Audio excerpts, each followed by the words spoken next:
alhamdulillah dari usaha kerja keras kita semua, dari bantuan rekan-rekan media, masyarakat, serta rekan-rekan personel kita juga,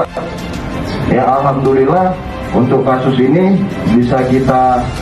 amankan para tersangka, dan untuk sampai sekarang masih dalam proses penyidikan lebih lanjut. Ya, kalau dari motif yang kemarin dari rekan-rekan media belum bisa kami jawab, ya untuk sementara hasil pengembangan yang kami dapati ada unsur sakit hati dari si tersangka utama.